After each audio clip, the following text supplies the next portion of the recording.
Por la evidencia. La evidencia. ¿Cuántos saben que Dios existe? Yo creo que ese amén es un amén generalizado, porque no me imagino a ninguno de nosotros a estas alturas del partido, de lo que hemos caminado en el Señor, y confesar abiertamente, bueno, hermano, la verdad yo pues no estoy convencido de que Dios existe. Yo creo que nadie lo haríamos, aunque pudiéramos tener esa pregunta en nuestro corazón, quizás no lo haríamos, pero déjame decirte, en esta tarde yo quisiera que tú sintieras toda la libertad, tanto de decir afirmativo o negativamente, si tú estás convencido de la existencia del Señor. Porque si tú no estás convencido de la existencia de Dios, hermano, de eso va a tratar esta palabra. O al menos esa es la intención de esta palabra, de que tu corazón tenga un convencimiento de la existencia de Dios. Y como te digo, me pareció muy irreverente llamarle la existencia de Dios cuando mi corazón lo sabe. Así que vamos a hablar de la evidencia. ¿Qué es una evidencia? ¿Qué es una evidencia? Es un testimonio fehaciente que da veracidad a un hecho. Amén. Cuando tú tienes la evidencia, tú dices, no tengo nada más que hacer porque aquí está la evidencia. ¿Estamos de acuerdo? Entonces vamos a hablar de la evidencia de Dios. Yo quisiera que partiéramos, hermanos, de un versículo que se encuentra en Hebreos capítulo 11, y busquen nada más el versículo 6. Dice la Escritura, en el nombre del Señor, Hebreos 11:6, dice, pero sin fe es imposible agradar a Dios, porque es necesario que el que se acerca a Dios crea que le hay y que es galardonador de los que le buscan. ¿Verdad? Entonces, ese texto nos revela el por qué es importante que nosotros estemos convencidos plenamente de la existencia de Dios. ¿Amén? De la existencia de Dios. Ese texto, hermano, se encuentra enclavado en el capítulo 11 de Hebreos, donde tú quizás hayas leído, y es un museo a la fe, un museo de personajes a la fe. Se nos habla de la fe de Abraham, de la fe de Moisés, de la fe de Noé, incluso de personajes que tal vez no conocemos tanto. ¿Quién conoce a Enoc? Es muy poco lo que se nos habla de Enoc, pero sin embargo en ese capítulo está la fe de Enoc, está la fe de Rahab, está la fe de Jefté, de Gedeón, de Sansón. ¿Amén? Hay muchos personajes. Y en medio de todos esos personajes, hermano, este texto no nos habla de ningún personaje, pero sí nos dice una gran realidad. Dice, pero sin fe es imposible agradar a Dios. ¿Cuántas gentes no hay, hermano, que a su manera tratan de agradar a Dios? ¿Cuántas gentes piensan que una reliquia dedicada de todo corazón puede ser agradable a Dios? Una danza, un sacrificio, una procesión. Nosotros a veces como cristianos, una obra, y pensamos que de esa manera nosotros podemos agradar a Dios. Mira, bendito sea Dios que hay un texto que dice que nosotros somos aceptos en el amado. ¿Amén? ¿Qué quiere decir? Que nosotros de ser no aceptables delante de Dios pasamos a ser personas aceptadas delante de Dios, pero únicamente al estar en el amado. ¿Quién es el amado? Cristo. Así que mientras tú estás en Cristo, tú delante de Dios eres aceptable. Entonces dice este texto, pero sin fe es imposible agradar a Dios, porque es necesario que el que se acerca a Dios, dice, crea que le hay. A ver, hermano, ¿cómo puede una persona acercarse a Dios y aún serle agradable a Dios cuando su corazón no está 100% convencido, como dice aquí, de que le hay? Hay muchas personas, hermanos, que no aceptan a Dios, que niegan a Dios, pero solamente en el momento de la dificultad, cuando un hijo está enfermo, se acercan a uno como cristiano y le dicen, pidan a Dios por mí. Amén. Pero no es agradable, hermano, porque él o ella no está convencido de la existencia de Dios. Su necesidad lo está haciendo imaginarse que ese Dios sí existe. Es su necesidad, pero no es su convencimiento. Entonces, este texto está diciendo que si tú te vas a acercar a Dios, tú tienes que, antes de acercarte a Él, tienes que estar plena y totalmente convencido de que le hay, de su existencia. Amén, hermano. Así que yo pregunto, ¿cuántos de ustedes se acercan a Dios con ese convencimiento de que Él existe, de que Él es real? ¿Cuántos? Amén, ¿verdad? Ahí lo podemos decir, Él es real. ¿Cuál es el primer o mayor impedimento, hermano, de la gente para no creer en la existencia de Él? Piense si. ¿Cuál es? No lo ven. Pecado, porque no creo. Pero hay uno más aún. La gente se niega a creer en Dios porque no le ve. Porque no le ve. Porque a Dios, como este texto lo dice, solamente se le puede ver a través de los ojos de la fe. Por eso dice, pero sin fe es imposible agradar a Dios. De la misma manera, sin fe tú no le vas a poder ver. Porque es necesario que el que se acerca a Dios crea que le hay. Y otra cosa, dice que es galardonador de los que le buscan. Que si te va a acercar sabedor de que Él te va a dar, sabedor de que Él te va a conocer. ¿Amén? Entonces de ahí nace, hermano, la importancia. Si tú quieres ser agradable delante de Dios, tú tienes que estar 100% convencido de su existencia. Amén. Para ti tal vez pudieras decir, para mí es fácil eso, pero no para todos. ¿Qué tal si abres tu Biblia en el Salmo 53? Vamos a leer algunos 2 o 3 versículos de ahí. Este salmo es muy parecido, es una copia del Salmo 14, pero hay un detalle que del Salmo 53 me hace inclinarme más por él para leer. ¿Amén? Salmo 53, comenzando del versículo 1. ¿Lo tienen? Fíjate cómo comienza este salmo. Dice el necio en su corazón, y luego 2 puntos. ¿Qué quieren decir los 2 puntos en nuestro español? Cuando hay 2 puntos, ¿qué quiere decir, Manuel?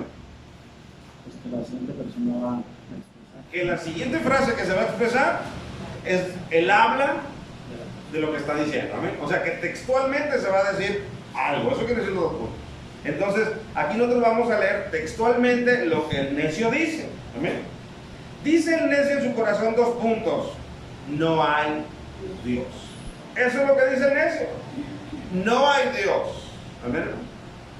O sea, no para todas las personas es una realidad la existencia de Dios. Hay un grupo de personas y no es minúsculo, desafortunadamente es mayúsculo. Es muy numeroso. Y este grupo de personas dice, no hay Dios. ¿Amén? Ahora nota cómo dice el salmista. Dice el necio, ¿dónde? En su corazón. No es que lo dice en sus labios, lo dice en su corazón. ¿Cuántas veces nos ha pasado, hermanos, que en un momento de enojo decimos palabras que nosotros sabemos que no las sentimos, pero en ese momento las decimos?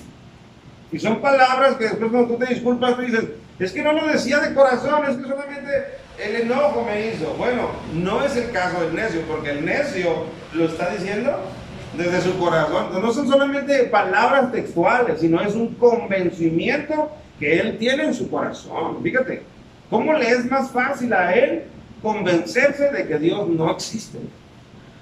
Le es más fácil. Dice el necio en su corazón, no hay Dios. Y luego vuelve a hablar el salmista. Se han corrompido, se hicieron abominable maldad. No hay quien haga el bien. Estos textos, hermanos, son los que Pablo cita en Romanos, cuando dice que no hay bueno ni aún uno. Estos son los textos que Pablo está citando. Está haciendo Pablo un comentario de este salmo. Dice, se han corrompido e hicieron abominable maldad. No hay quien haga bien.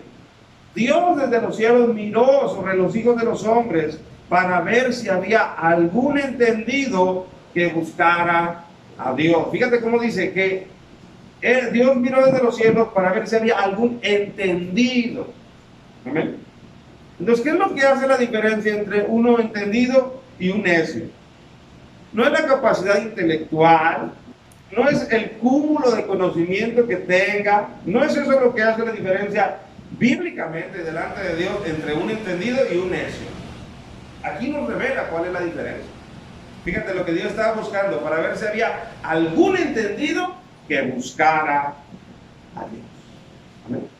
O sea, la diferencia entre un entendido y un necio es precisamente la convicción de la existencia de ese Dios. ¿Cómo tú vas a buscar algo que estás convencido que no existe? ¿Tú vas a buscar eso? ¿Algo que tú estás convencido que no existe? ¿Lo vas a buscar? No. Por lo tanto, cuando Dios dice que Él se asomó para ver si había algún entendido que buscara a Dios, esa es la definición del entendido. Aquel que comprende, que claramente, aunque no pueda verle con sus ojos físicos, él está convencido de que Dios es real, de que Dios existe. Amén. Y salió Dios a buscarlo. Pero dice el verso 3, cada uno se había vuelto atrás. Ese es el punto que a mí me hizo usar el Salmo 53, aunque el Salmo 14 habla exactamente lo mismo. Pero este detalle solo se encuentra en el Salmo 53. Cada uno se había vuelto atrás. ¿Qué nos quiere decir, hermanos? Pongamos a trabajar nuestra mente. ¿Qué nos quiere decir el texto cuando dice cada uno se había vuelto atrás? Que ya le conocían. Que la necedad del que ahora se describe como necio tiene un origen, parte de algo. No es de que, bueno, él así nació necio. No, parte de algo. Y de ese algo, este texto no lo revela. Dice, cada uno se había vuelto atrás. Cuando tú te vuelves atrás es porque ya estabas en algún lugar. ¿Estamos de acuerdo? Ya estabas en un punto y de ahí marchas hacia atrás. Entonces, el necio se volvió necio porque se echó para atrás de su conocimiento de Dios o de lo que en su corazón le testificaba que Dios existía. El necio decidió mutilar esa convicción o ese sentir que él tenía y decidió echarlo por la borda. Por eso dice el texto, dice, cada uno se había vuelto atrás. Todos, fíjate, todos se habían corrompido. No hay quien haga lo bueno, no hay ni siquiera uno. A ver, de ahí la explicación. ¿Te acuerdas cuando Dios iba a destruir a Sodoma y Gomorra? ¿Te acuerdas cuál fue la súplica de Abraham? Dios, vas a destruir a la ciudad entera, pecaminosa, con los justos que están ahí. Y le dice Dios, tienes razón, no lo había pensado. Claro que sí, no lo había pensado. A ver, búscalos. Y si tú los buscas, entonces yo perdonaré la ciudad. Y Abraham le dice, Dios, pero ponme la vara bajita, con que encuentre 50 justos. Y Dios dice, pensando tú en la vara bajita, la estás poniendo demasiado alta, búscalos. Y va Abraham y los busca en Sodoma y Gomorra. ¿Y qué cree? No los encuentra y regresa. Y le dice Dios, ¿y qué tal si por 45 perdonarías a la ciudad? Y le dice Dios, te espero. Y Abraham va y busca. ¿Y qué cree? No encuentra 45 y no le queda otra a Abraham más que decirle, Señor, ¿y si lo rebajas a 40? ¿Está bien? ¿Y a 30? Ya que estamos de buenas. ¿Está bien? ¿Y a 20? Probablemente Abraham se frotaba las manos pensando misericordiosamente, Dios va a perdonar la ciudad. Y empezó a descender. ¿Y cuántos hay, hermano? Ni uno. ¿Por qué cree? Porque este texto dice que todos se habían corrompido. O sea, la maldad y el pecado, hermano, nos abrazó a todos y nosotros la abrazamos también igual. ¿Estamos de acuerdo?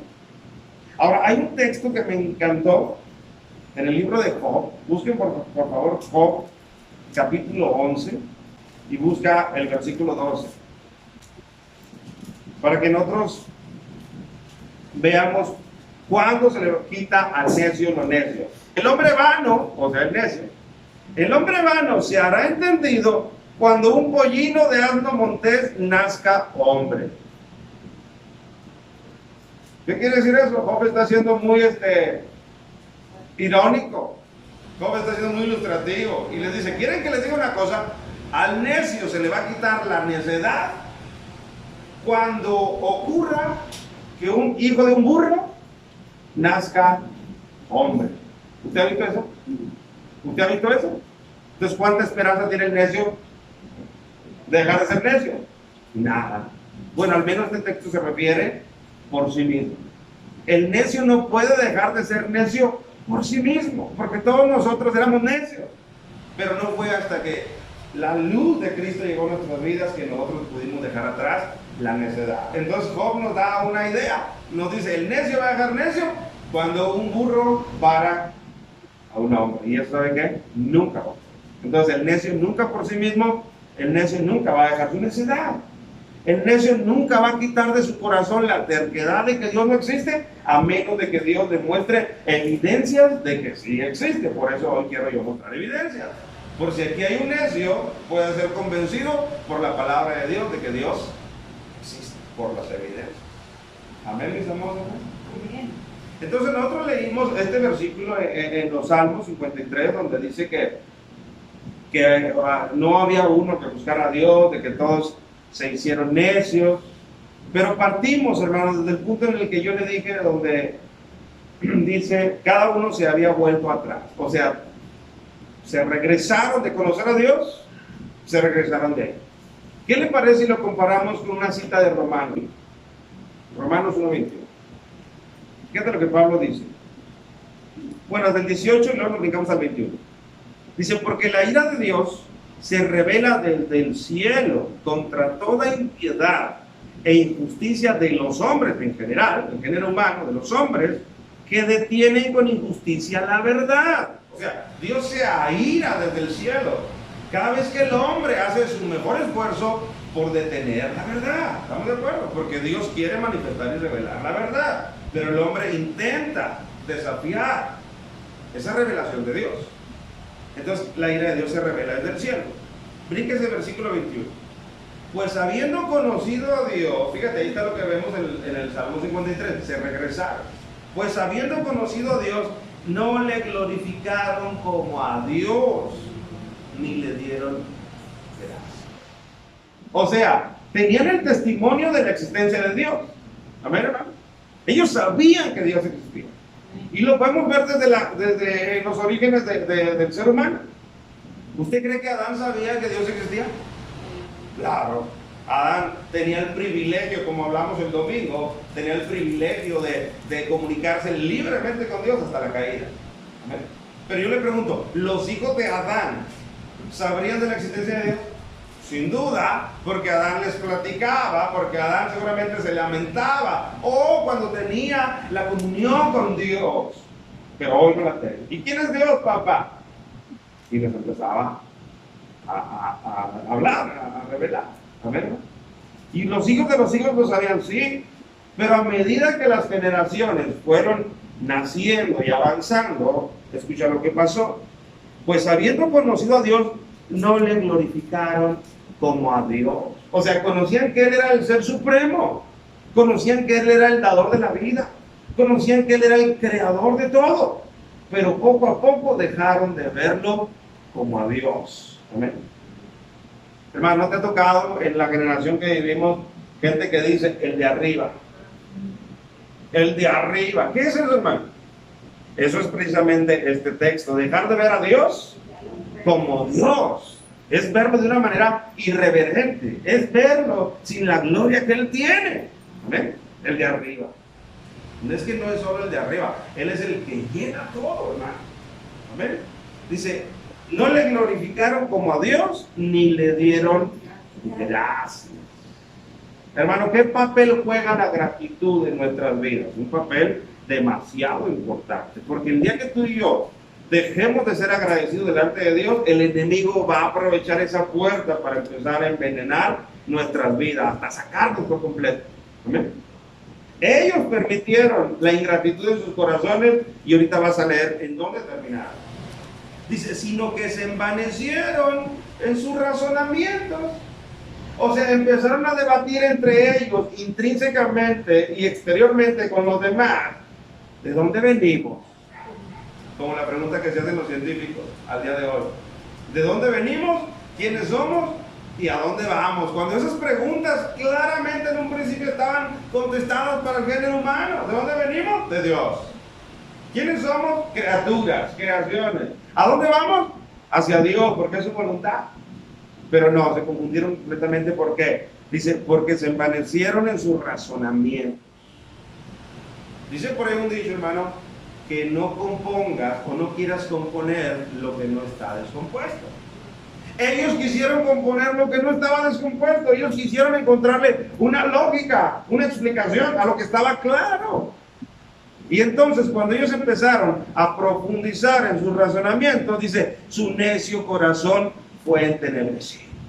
¿Qué es entenebrecido? O sea, penumbras cayeron en su corazón. O sea, ¿cómo estaba su corazón anteriormente? Antes de que empezaran con estos razonamientos. Su corazón estaba libre porque sabían de la existencia de Dios.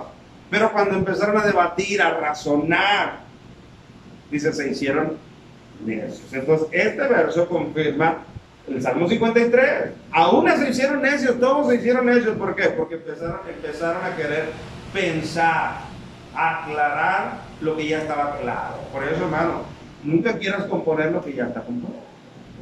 Trata de componer lo que no está funcionando bien, pero lo que está funcionando bien, no trate de componerlo. Porque si no, terminarás o terminaré descomponiendo, como ellos. Dice, profesando ser sabios. ¿Qué es profesando, hermano? ¿Qué es profesar? O sea, ellos decían, yo soy sabio. Profesando ser sabios, se hicieron necios. Bueno, otra vez hablando. Su necio corazón y ahora se hicieron necios. Y cambiaron la gloria del Dios incorruptible, fíjate, la gloria del Dios incorruptible en semejanza de imagen de hombre corruptible, de aves, de cuadrúpedos y de reptiles. O sea, esa gloria esplendorosa, bella, magnífica del Dios creador, ellos la empezaron a minimizar y la empezaron a poner en las criaturas. Y nota en qué comenzaron. En imagen de hombre. O sea, lo primero que ellos empezaron a engrandecer es a ellos mismos, el hombre, el género humano. ¿Amén?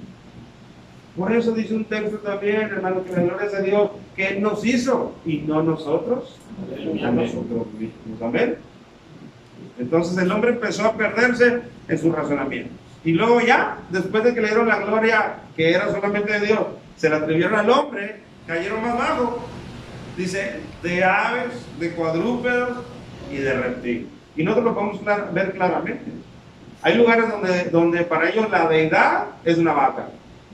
Hay lugares hubo lugares donde la deidad era un jaguar, una serpiente emplumada, un águila pinta y no sé qué tantas cosas.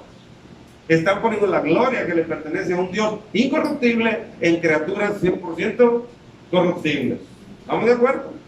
Dice, por lo cual también Dios los entregó a la inmundicia en las concupiscencias de sus corazones, de modo que deshonraron entre sí sus propios cuerpos. Ya que cambiaron la verdad de Dios, es lo que leímos en el versículo 18, donde Dios, la ira se revela contra los hombres que impiden esa verdad. Entonces dice aquí claramente, ya que cambiaron la verdad de Dios por la mentira, honrando y dando culto a las criaturas, antes que al Creador, el cual es bendito por los siglos. Amén. Entonces el problema, hermano, del género humano, de la raza humana, es que empezó a darle mayor importancia a la criatura que al mismísimo Creador.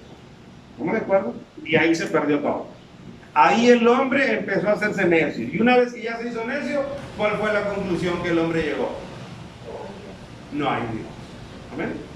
No hay Dios, claro, porque ya tu corazón está completamente entenebrecido, está necio, está confundido, está alejado, y tú como conclusión dices, no hay Dios. Amén.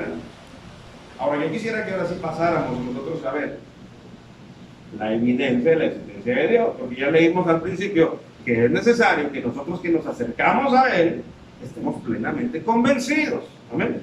Fíjate lo que dice mismo en Romanos. Son los versículos que brincamos. Versículo 19 del capítulo 1. Porque lo que de Dios se conoce, les es manifiesto. ¿A quiénes, hermano? A los hombres, al género humano, a nosotros. Lo que de Dios se conoce, les es manifiesto, pues Dios mismo se los manifestó. ¿Amén? O sea, Dios dijo, conózcanme. Conózcanme. Ahora me llama la atención. Dice, lo que de Dios se conoce. Si tú dedicas toda una vida, hermano, a Dios, ¿llegarás a conocer la profundidad de Dios? No. No, porque Dios es inmenso.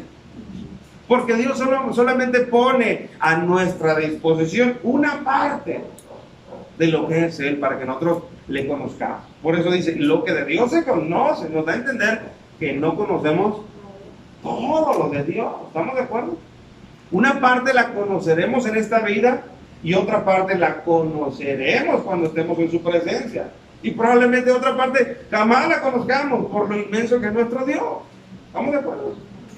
Pero nos basta, o debe de bastarnos, lo que de Dios se conoce, porque es lo que a Él le ha placido revelar. ¿Estamos de acuerdo? Ahora, ¿cómo es que a Él le ha placido? ¿Dónde es que Él se ha revelado? ¿Cómo es que Él ha permitido que el género humano le conozca? Bueno, sigamos leyendo. Dice, porque lo que de Dios se conoce les es manifiesto, pues Dios se lo manifestó. Porque las cosas invisibles de Él, fíjate, las cosas invisibles, lo que no se ve de Él, como lo son, dice, su eterno poder y su deidad. Vamos a detenernos ahí. ¿De qué tamaño tú te imaginas que puede ser el poder de Dios? ¿De qué tamaño pueden ser sus capacidades, sus alcances? Le digo una cosa, nuestra mente ni siquiera tiene la capacidad de idealizar hasta dónde es el tamaño del poder. Dios no se puede. Amén. Pero dice que Él, su eterno poder y su deidad, que no es otra cosa, deidad es la cualidad de ser Dios, que no posee ninguna otra de sus creaciones, por más bella que pueda ser, solo Él posee la cualidad de ser Dios. ¿Amén? Por eso dice, su eterno poder y su deidad, dice, se hacen claramente visibles. Fíjate cómo dice el texto. Claramente, no dice medio visibles. No dice dudosamente visibles. Dice que se hacen claramente visibles. Desde la creación del mundo, siendo entendidas estas cosas, su poder y su deidad, siendo entendidas por medio de las cosas hechas, de modo que no tienen excusa. Entonces, ¿qué nos quiere decir este texto? Que Dios quiso que su creación revelara su poder y su deidad. Para que como tú no puedes verlo a Él, ni yo tampoco físicamente, tú lo vieras a través de lo magnífico, de lo bello, de lo armonioso, de lo perfecto, de lo sublime de la creación. Por eso dice claramente aquí, se hacen claramente visibles. ¿Desde dónde, hermano? Desde la creación del mundo. O sea, todo el tiempo todos los años que tiene este planeta, Dios ha dejado su testimonio en cada una de sus obras de que Él existe. Por eso termina ese texto diciendo, de modo que no tienen excusa. No tienen excusa ellos para decir que no existen. Y no tienen excusa estas cosas para no poder comprenderlas. Amén, hermano. Porque cuando tú ves el cuerpo humano, ¿cómo tú te explicas que en una tortillería exista maquinaria y que cierto tiempo de cuando en cuando se le tenga que dar mantenimiento a la maquinaria para que rinda? Y hay personas de 90 años que tienen un corazón latiendo día y noche, los 90 años, y nunca nadie ha parado un mes en el hospital y diga, sáquenme el corazón un mes por favor y denle el mantenimiento y volverme a poner. El corazón está ahí latiendo todo el tiempo, todos los años. ¿Cómo puede ser posible eso? ¿Cómo, hermano? Si no es más que por el poder de Dios, por la sabiduría de Dios. ¿Cómo tú puedes ver al cielo las galaxias infinitas que no tienen fin, grandiosas, incalculables? Y viendo esa grandeza, ¿cómo tú no puedes apreciar que hay un Dios creador de todo eso? ¿Cómo tú no puedes ver la belleza de ciertos animales? A mí en lo personal, me encanta el tigre blanco. Se me hace bello, amando poder un tigre blanco impresionante. ¿Amén, hermano? Y tú ves belleza. Tú ves un pavo real y ¿qué ves? Ves belleza. ¿Ves un colibrí? Ves belleza. ¿Y sabes que Dios lo hizo solamente para testificar Dios mismo de sí mismo, su poder, su grandeza, su belleza, su existencia? Amén, hermano. Por eso dice el texto, se hacen claramente visibles desde la creación, siendo entendidas por medio de las cosas hechas. Por eso es ridículo que el hombre diga que la creación existió sola. Hermano, nada se crea de la nada. Es una ley. Nada se crea de la nada. Solamente nuestro Dios tiene el poder para de la nada sacar algo, porque así fue como lo hizo. ¿Amén? Porque Él es creador.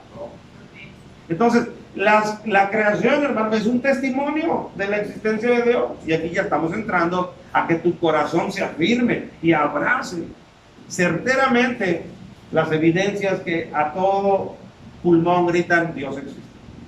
Dios existe, Dios es real. Tú no le ves hoy, pero le verás después. ¿Amén? Pero mientras no le puedes ver, toda su creación te testifica que Él existe. ¿Amén? Hermano, hay un mundo que no vemos. Le llaman los científicos el nano esto, el nano lo. ¿Qué quiere decir nano?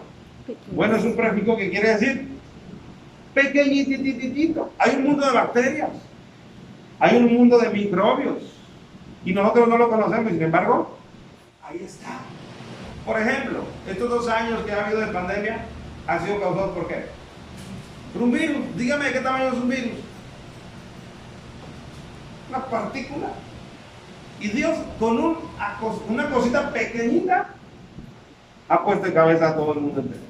¿Solamente para qué? Para testificar que con lo poco Él puede hacer mucho. Pero el hombre no quiere. ¿Por qué es eso? No quiere reconocer la existencia de Dios. El hombre sigue diciendo: no hay Dios. ¿Sabes qué es lo que está esperando el hombre? Que un burro tenga a un hijo para que se le quite la insensatez. Y eso no va a ocurrir.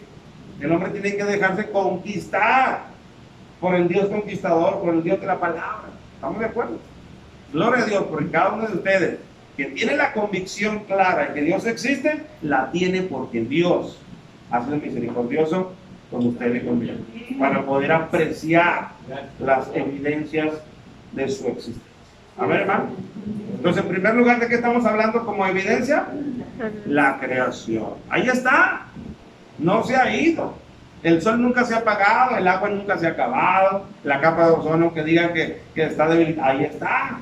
Porque Dios así lo ha hecho y lo mantiene y lo sostiene. Porque es parte de su testimonio. Dios no se va a dejar a sí mismo sin testimonio. ¿Ven? Siempre que sale el sol, ¿qué crees? Es Dios diciéndote: aquí estoy, yo existo. ¿Ven? Yo existo, ve mi creación. Pero no solamente, hermano, Dios nos da su evidencia a través de la creación. Hay otra área en la que Dios, hermanos, se revela. Y yo quisiera que vayan conmigo a Romanos. Bueno, ya estamos en Romanos, solamente camina al capítulo 2, versos 14 y verso 15. Porque cuando los gentiles que no tienen ley hacen, subraya como dice ahí, por naturaleza. Esa palabra me gusta. ¿Qué es naturaleza, hermano?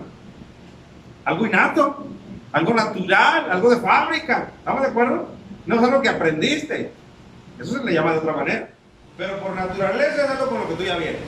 Entonces dice, cuando los gentiles que no tienen ley hacen por naturaleza lo que es de la ley, estos, aunque no tengan ley, son ley para sí mismos, mostrando, fíjate, cuando hacen esas obras, que aunque no tienen ley, pareciera que la tuvieran, porque algo por naturaleza les hace que lo hagan, dice, mostrando la obra de la ley escrita en sus corazones.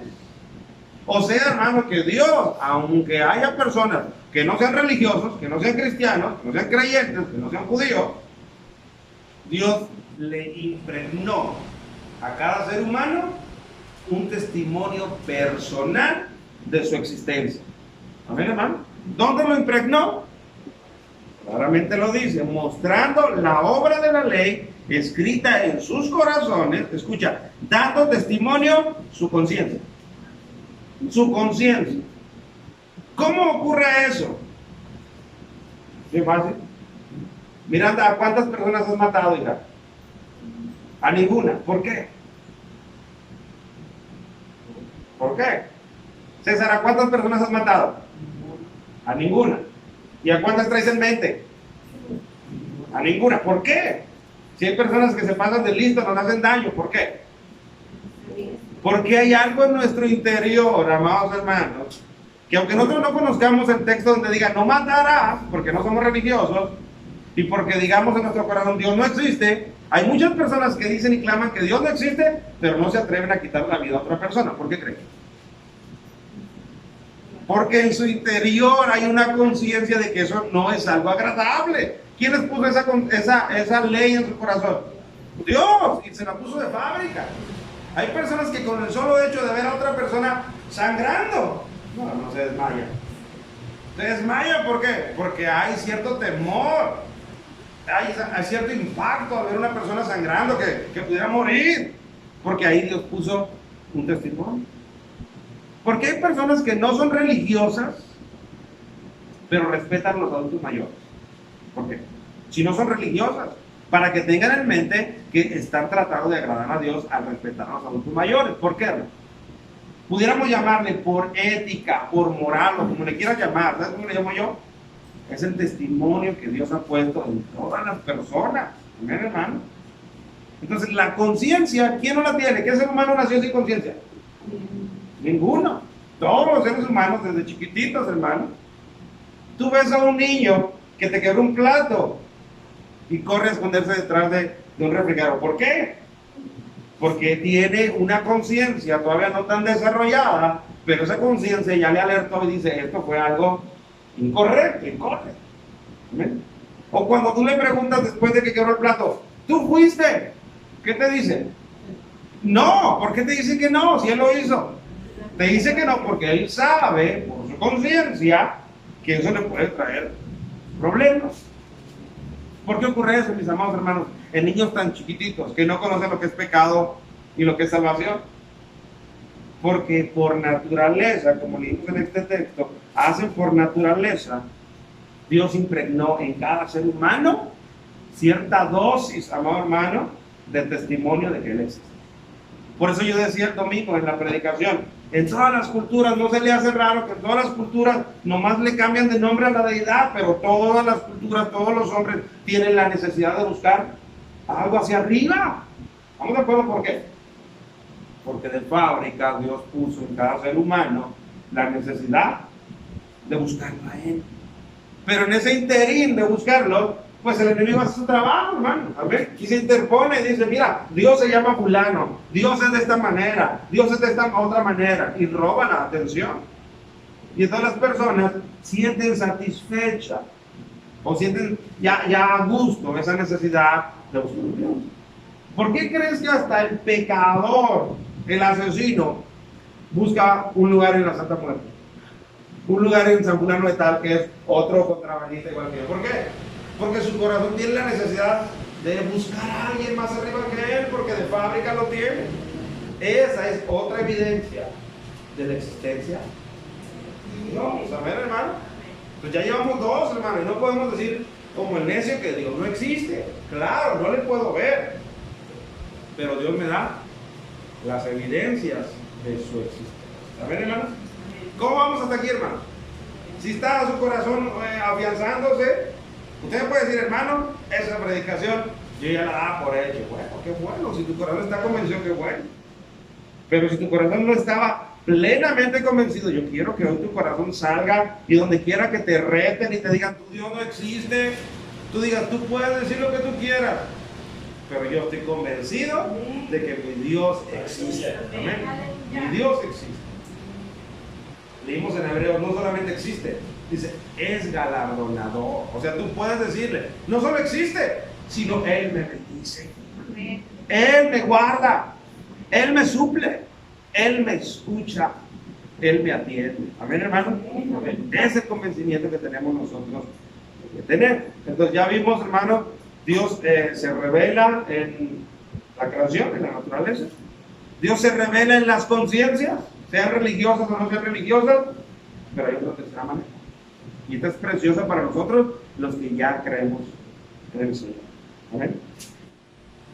Fíjate lo que dice Efesios capítulo 1, versículo 15 al 18.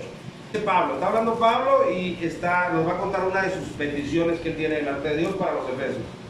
Dice, por esta causa también yo, habiendo oído de vuestra fe en el Señor Jesús y de vuestro amor para con todos los santos, no ceso de dar gracias por vosotros, haciendo memoria de vosotros en mis oraciones.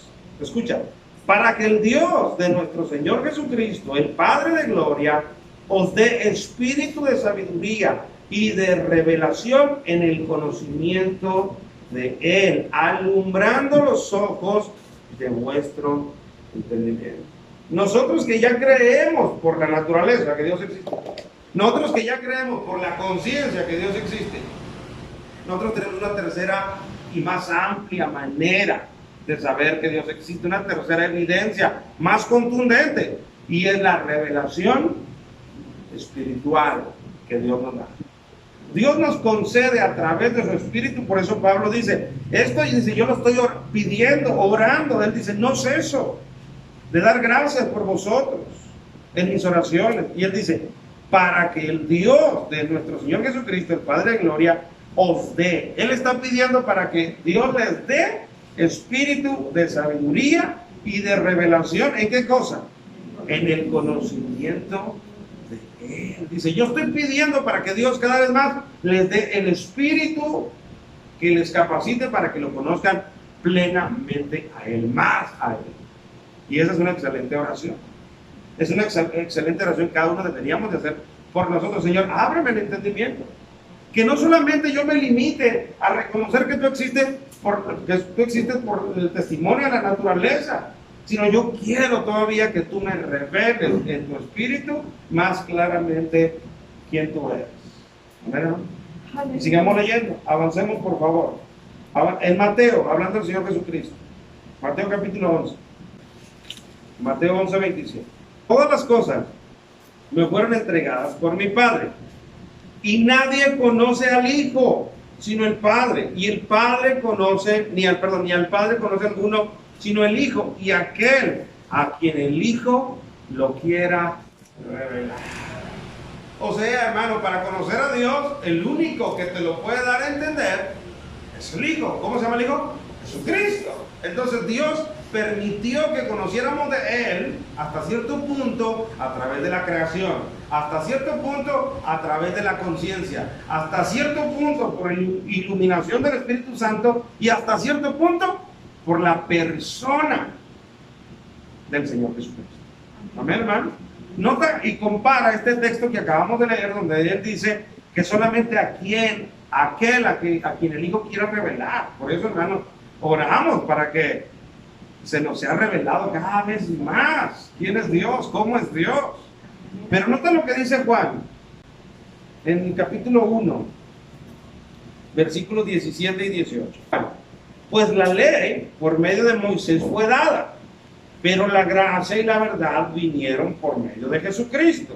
A Dios nadie le dio jamás. Esa es la razón por la que muchos dicen no hay Dios, porque a Dios nadie le dio jamás. Pero dice, el unigénito Hijo, Jesucristo, que está en el seno del Padre, Él le ha dado a conocer. O sea, cuando tú conoces a Jesucristo, tú estás conociendo quién es el Dios creador. Tú puedes tener la convicción de cómo es Dios. Cuando tú ves, hermano, la vida de su Hijo Jesucristo, tú puedes ver el carácter del Padre. ¿Estamos de acuerdo? Dice, a Dios nadie le dio jamás. Solamente el unigénito Hijo, que es Jesucristo, Él es el que le ha dado a conocer.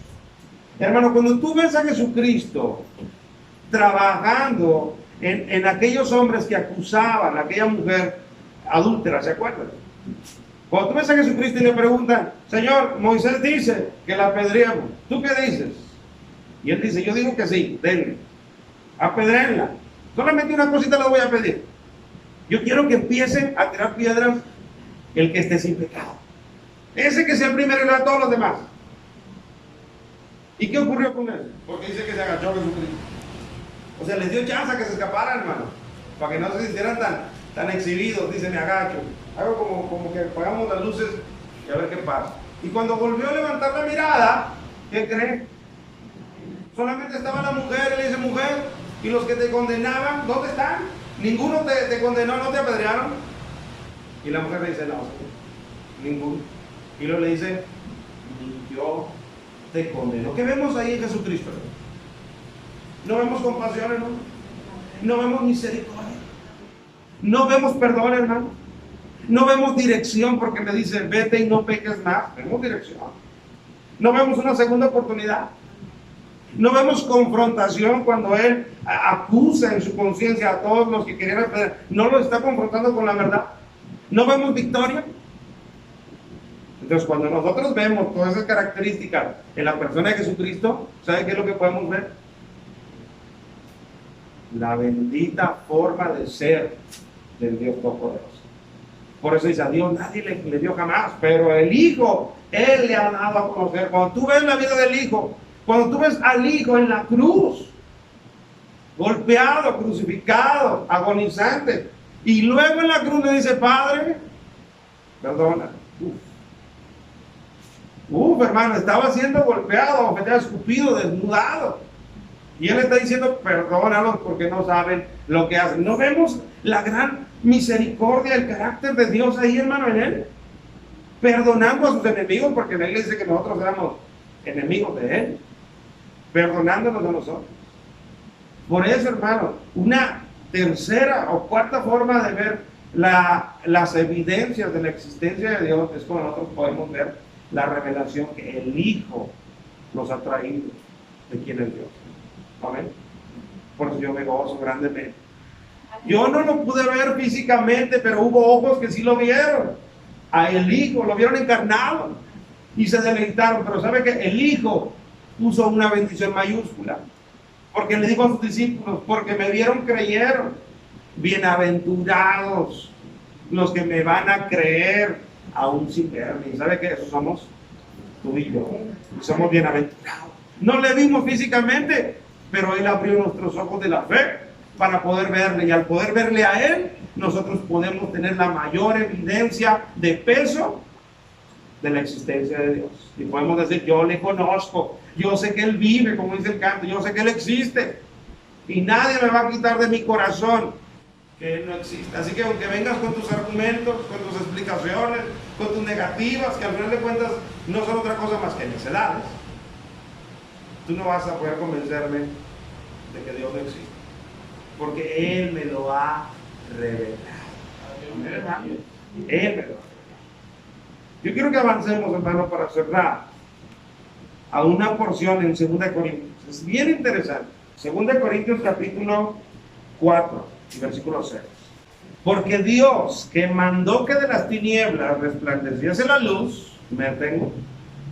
¿A qué se está refiriendo Pablo cuando dice eso? ¿A creación? A Jesús, sí, pero fíjate bien, porque Dios que mandó que de las tinieblas resplandeciera la luz, ¿en qué está pensando Pablo al escribir eso? En la creación. En aquel momento del Génesis, cuando la Biblia dice que las tinieblas estaban sobre la faz del abismo, y entonces dice Dios, sea la luz. Eso es lo que está pensando Pablo. Y dice, así como Dios hizo que de las tinieblas naciera la luz, fíjate lo que dice, es el que resplandeció en nuestros corazones. O sea, nuestros corazones, cuando éramos necios, eran como la tierra cuando estaba desordenada y vacía. Así estaba nuestro corazón, desordenado por completo, desorientado por completo y sobre todo, vacío. Hasta que Él iluminó de conocimiento nuestra vida. Por eso dice, Él es el que resplandeció en nuestros corazones, para iluminación del conocimiento de la gloria de Dios. Fíjate lo que está hablando, de la gloria de Dios. Vamos a ver. La gloria del Padre, la gloria del Creador, la gloria de Jehová. Pero fíjate lo dice, en la faz de Jesús. O sea, tú puedes ver la gloria de Dios en la faz de Jesucristo. Mi hermano Valdo un día me contestó correctamente de este texto. Y él me dijo, la faz quiere decir la cara. Y si es cierto, hermano, en el texto original, donde Pablo escribe, yo te voy a decir por qué, donde Pablo escribe este texto, la palabra faz que él utiliza ahí para decir en la faz de Jesucristo es la palabra griega prosopon, que quiere decir cara. O sea, literalmente Pablo está escribiendo que la gloria de Dios se puede ver en el rostro de Jesús. ¿Pero por qué dice eso? Bueno, yo quisiera que le dieras una vueltita para atrás a lo que ha dicho antes, en el capítulo 3. y verso 7, para que tú entiendas lo que Pablo realmente quiso decir. Capítulo 3, verso 7 dice: y si el ministerio de muerte grabado con letras de piedra fue con gloria. ¿A qué se refiere cuando dice el ministerio de muerte grabado con letras de piedra? Ayúdenme, no me abandonen.